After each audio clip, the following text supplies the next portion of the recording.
sama koha peal. Ma usun, et siin on mingi parem tee, aga ümbrus on, see on nagu mõeldud see mõisa vana tootmishoov ja siia nüüd praeguste plaani järgi on meil kõik hooned on Mooste valla omandis, mida me siin oleme aastakümneid juba taotlenud ja see aasta on kõik saanud valla omandisse. Neid hooneid siit ühtegi me ära ei müü, vaid kõigile on ainult võimalik teha rendileping. Ametlikult on ta nimetatud meil siis meistrite hooviks. Aga see oleks siuke kinnine hoov siin, kus oleks nii idavära, siis oleks põhjavära ja siis lõunavära. Ja siit paneme ka tee kinni, nii et siia hoovi saab tulla ainult kas siis jalgsi või siis ametlikult, kes tahab siia autoga mingi asja tulla ajama. Me usume, et paari aasta pärast on siin niimoodi, et sepp on ikka oma sepikojas. Ja see, mis oli endine puudekoda, seal oleks kindlasti sees ka restaureerimise väike puudekoda ja see siinpoolne, siin on praegu mõeldud linameistrite maja, aga see suur endine mõisaaegne tööriistade kuurt, seal on uksi hästi palju, sinna on võimalik teha hästi palju meistrite töökodasid. Nüüd ongi küsimus on nüüd, et me peame hakkama neid leidma meistreid. Et koha peal võib-olla me ei ole osanud veel kõigile selgitada ka, aga leida võib-olla siin meil omal on ka meistrid ja me veel isegi ei oska siia panna, aga me kuulutame ja loeme ja neile ja näitame ja võib-olla siis tuleb ka siia, aga esialgu me siiski loodame ka mõned head meistrid kuskil mujalt veel siia meelitada. Need inimesed, kes siin töötavad, ma kujutan ette, et need elavad kõik Moostes. Kõige ideaalsem variant on, et nad elavad siin samas mõisa veel nendes majades. Majal on nagu kogu aeg hing sees, sest siin elas, siin majas elas, mitte mõisa ajal, aga Vene ajalgi elas siin 4-5 korterit. Seal oli 4-5 korterit, kõik oli siin inimesed täis.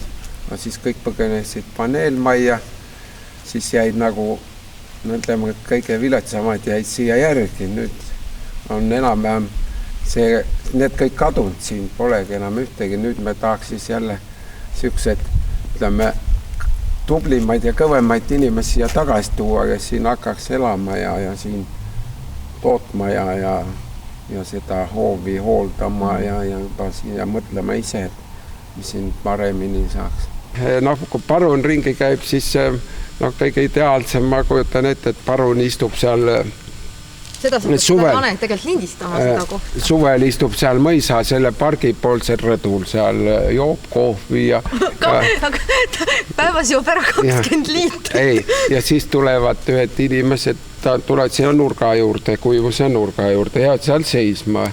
Seal on väike silt, et parun ja ootab seal näiteks rõdul. Tuled sinna ja siis küsivad, mida tahavad. Siis kui parun tahab ja nad tahavad ka, teeb väike ringi, siis teeb ringi.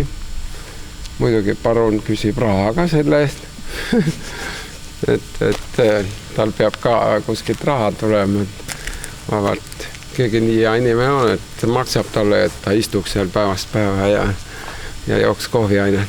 Kui on ekskursiooni, et teeb siin väikse ekskursiooni ja annab kõigile kuskil mingit kohalikku mõisa linaõli kooki, annab linaõli maista, siis annab kohaliku vinavabriku väikse toobigi ja kõik on raha sees. Peab ikka raudselt käima. Raha sees on kõik see. Mõist on, kus viina ei tehta. Kõik see mõis on ju ehitatud tegelikult ja see on eksisteerinud kõik selle viinast.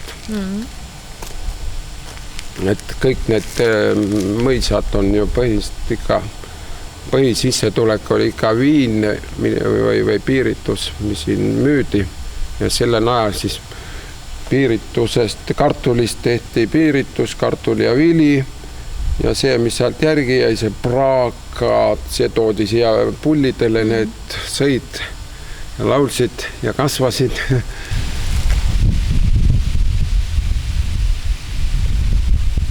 oli, roosi ajal oli see hoov nii täis raavast masinaid, et siin oli... Ma arvan, et siin ei saanud sekundit vaikust. Siin ei saanud, siin oli... Öölega päeva. Jah, seda väravat, idaväravatki, siit on sõitnud küll nii kraanad läbi, et purjus peaga on kraanajuht nii läbi sõitnud, et ei ole midagi juhtunud. Ja kainepäega läbi ei saanud. Sest läbi pidi sõitma nii, et ainult kuskilt jääd ülevalt jäi kraana nokast ja neist ainult sentimeetrid niimoodi. Ja siin, kui oli, siin olid need töökojad ja garaasid ja siin, kui oli ülevaatus, see hoov oli autos täis ju, siin oli 3 reast autod, kõik seisid. Siin oli kontor, see on hambaarst olnud ja kontor ja kõik olid siin koos ühes majas. Mina tulin siia tööle 79 august. Nüüd on mul siis 25 aastat, paar päeva üle 25 aasta olen moostas olnud. Millised oleks olnud nagu alternatiivid seoses kogu selle mõisa tootmiskompleksiga? Et kui näiteks, kas selline variant sinu arvates oleks tulnud kõne alla, et jätta alles kas või kõik need telliskividest täis ehitatud need avaused seal ja mitte maha lõhkuda neid kuure ja pugerikke ja siis välja pakkuda seda kui ahnetele välisturistidele kui sellist nõukogude ja mõisa ja mis iganes kõikide aegade kombinatsiooni? No ma ei tea, jah, võib-olla oleks ka, aga ma ei usu, et ta oleks ikkagi müünud mingi aja, võib-olla oleks müünud, aga see on nii, see on ainult, et näitad, aga see on sellest nagu väga raha ikka palju ei küsi ka, sa võid näidata, aga meil on ikka mõte, et siin elu käiks ja siin oleks siuke mõisa hing oleks sees ikka ja inimesed harjuks selle mõisaga ja... A miks on inimestel mõisa hinge vaja? Või hingust või? No ega tundub, et ega muidu siin ilmselt see inimene, kes siia jääb elama ja kui ta juba jääb ja ta tuleb nüüd vabatahtlikult ja ise niimoodi tunneb, siis võib-olla mingi, öeldakse, et 3 aastat pead ikka vähemalt elama, et siis saad nagu selle mõisa nagu selle hõnguse kätte ja sa tunnetad seda mõisa värki ja seda elu ja see on nii nagu mõne praegu ostetakse ka mõisaid ja inimesi, siin siuksed mõned inimesed on nüüd elanud juba 3 aasta mingi mõisas.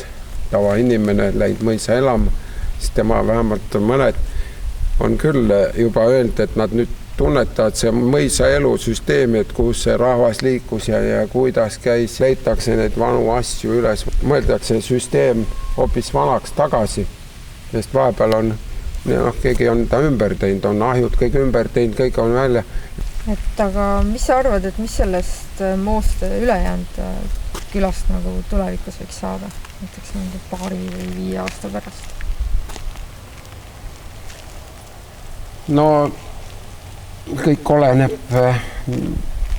mis maaelust üldse saab ja kui see läheb. Kuivõrd praegu need paneelmajades elavad inimesed, on nad sinu oleks praegu üldse nagu maaeluga kuigivõrd seotud? No natuke ikka on veel ja loodame, et nad teavad ka osa ikka, et need varmid, mis meil on ja need teavad aga muidu ikka enamus, eks me loodame ikka siin ka, et neid väike ettevõtteid tekib rohkem ja nende väike ettevõtete inimesed elavad siin paneelmajas. Aga kas tulevik võiks olla selline, et rahvas koondubki sinna ja siis saab need paneelikad näiteks maha võtta üldse?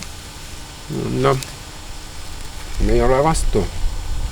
Et mingi lael võetakse üks paneelmaja maha, aga praegu ei näe, et siiski meie selles tsoonis ei ole, kus peaks paneelmaju maha võtma. Neid on Eestimaal küll tsoone, kus võiks juba ongi tühjad ja et meil moment ei näe, meil on praegu ikka korterid, vabu korterid meil ei ole.